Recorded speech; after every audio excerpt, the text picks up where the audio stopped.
আজকের ছোট গল্প রৌদ্র ছায়া। অনেক খুঁজে কাঠের পালিশের লোক পাওয়া গেল। একটা পড়ার টেবিল, চেয়ার পালিশ করাতে হবে, ছোটবেলার স্মৃতি, তাই করাতেই হবে। বাড়ির ছাদে টেবিল চেয়ার তুলে আমিও পাশে বসলাম নজর রাখতে। নজর রাখা ঠিক নয়, পালিশওয়ালার সাথে একটু গল্প করা। বউকে বলে আগেই 2 কাপ চা খাওয়া হয়ে গেছে। লোকটি ভালো, বয়স 60-এর কাছাকাছি, নাম সুবোধ। গরম জল আর সাবান দিয়ে পুরনো ময়লা ঘষে ঘষে তুলল। মনে হলো আমার এক গাদা স্মৃতিও চলে গেল। আরও হলো যখন শিরিষ কাগজ দিয়ে পেনের কালির দাগগুলো তুলছিল, সঙ্গে সঙ্গে কিছু নেল পালিশের দাগ। এটা মনে হয় আমার বোন যখন অপটু হাতে নেল পালিশ লাগাতো। তারপর কিছু রং আর পাউডার মিলিয়ে কি একটা পুটিংয়ের মতো বানিয়ে লাগালো। রৌদ্র বসে লাগাচ্ছে, বলল একটু টানুক, তারপর হাত দেব। আমি বললাম ছায়া এসে বসুন। পাশে এসে বসলো, নজর কাজের দিকে আর আকাশের দিকে। আমিও আকাশের দিকে তাকালাম। কোথাও কোথাও কালো মেঘ, ঝড় উঠতে পারে। আমি বললাম ঝড় বৃষ্টি হবে নাকি? হলে তো পালিশ শুকোতে সময় লাগবে। হ্যাঁ, এই রৌদ্র ছায়া নিয়েই তো আমার কারবার। এই বৃষ্টি ছায়াই আমার সমস্যা। আপনার ছেলে মেয়ে কয়টি? 2টো।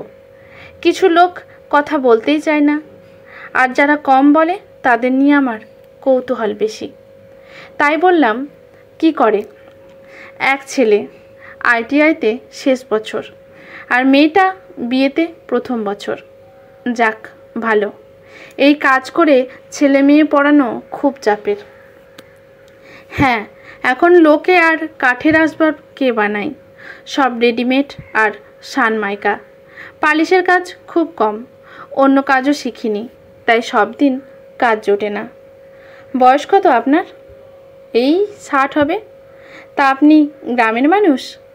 দেরি করে বিয়ে করেছিলেন নাকি? সুবোধ উঠে দাঁড়ালো, বলল এক প্রস্থ পালিশ চড়াই রোদে থাকতে থাকতে, নইলে সময় লাগবে। সুবোধ নিপুণ হাতে পালিশ করতে করতে বলল, বাবু, আমার প্রথম বিয়ে 27 বছর বয়সে। বোনের বিয়েটা হচ্ছিল না। বোন কাজকর্মে তুখোড়, কিন্তু গায়ের রং খুব কালো।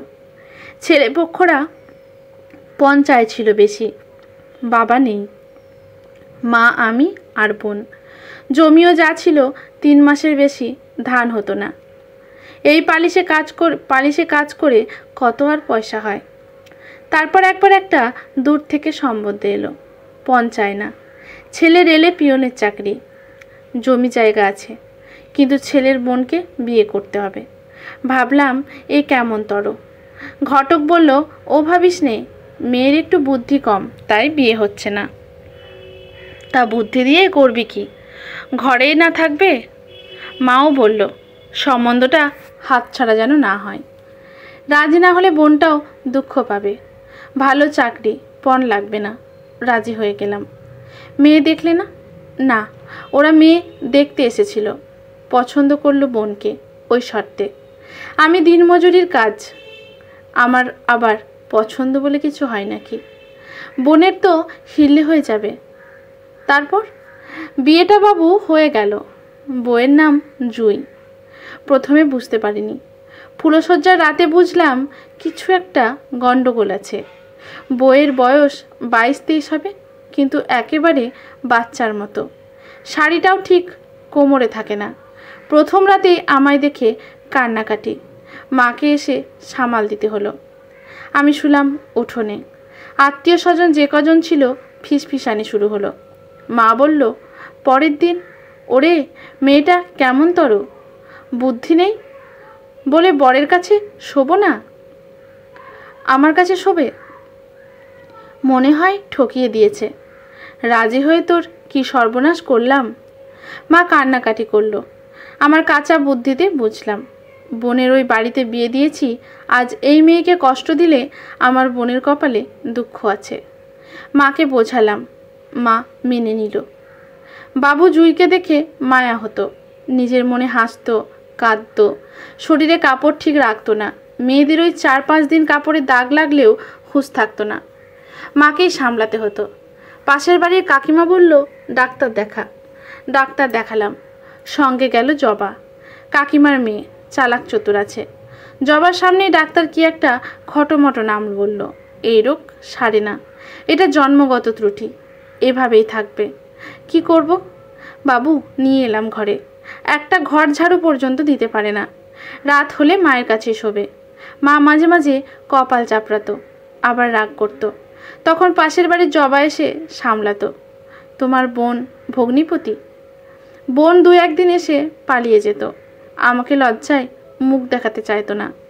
জামাই আসতোই না। তবে আমার বোনকে ঠিকঠাক রেখেছিল।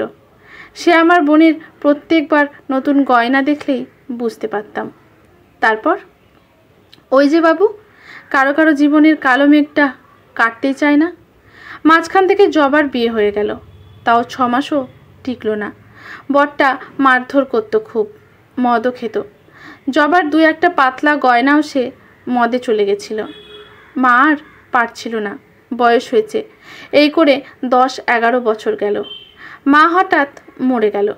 আমি পড়লাম বিপদে। কাজে না বেরোলে খাবো কি? ওদিকে জুইকে কে দেখে? জবা আসতো দেখতে, জুইকে সামলাতো, কখনো রান্না করে দিত। ওদিকে দাদা বৌদির গঞ্জনাও শুনতো। গায়ের লোক উল্টোপাল্টা বলতে শুরু করলো। কি করি? জবার মাই বলল, তুই জবাকে বিয়ে করে নে। তুই তো বিয়ে কী জিনিস জানলি না, আর জবারও নিজের সংসার হলো না। তুই জবাকে বিয়ে করলে আমিও শান্তিতে চোখ বুঝতে পারবো। আমি দেখলাম ঠিক। জবাকে জিজ্ঞাসা করলাম, তুই রাজি? জবা বলল, এতদিন তো তোমার সংসার ঠেললাম, এবার সংসারটা আমার হবে। তোমার মুখ চেয়েই তো ঠেলেছি। মন্দিরে নিয়ে গিয়ে সিঁদুর পরিয়ে জবাকে ঘরে তুললাম। তারপর আমার জীবনে রৌদ্র এলো। 2 ছেলে মেয়ে হলো। 2 সতীনে ঝগড়া হয় না। বাবু, ঝগড়াও করতে বুদ্ধি লাগে। ওর কি সে বুদ্ধি আছে? আর জবা? না। তবে কাজে পেরে না উঠলে মাঝে মাঝে রাগ করে, বক বক করে। আবার জুইকে খাইয়েও দেয়, সাজিয়েও দেয়। বলে, যা বরকে দেখা। সুবোধ, আপনি কাকে বেশি ভালোবাসেন, জুইকে না জবাকে? সুবোধের হাত থমকালো। সুবোধের চোখের তারায় রৌদ্র ছায়া খেলা করছে। একটু সময় নিল। নিজের হাঁটুর ওপর থুতনিটা রেখে একটু ভাবল। বাবু, কোনোদিন তো এটা ভাবিনি। জুইয়ের মন খারাপ হলে আমারও মন খারাপ হয়। ওদিকে জবার মাথা ব্যথা করলে আমি মাথা টিপে দিই।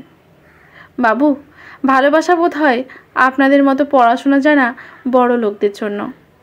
আমার মতো গরিব মূর্খ লোক ভালোবাসার হিসাব বুঝি না। আজকের গল্পটি এখানেই সমাপ্ত। গল্পটি লিখেছেন কল্যাণ দত্ত।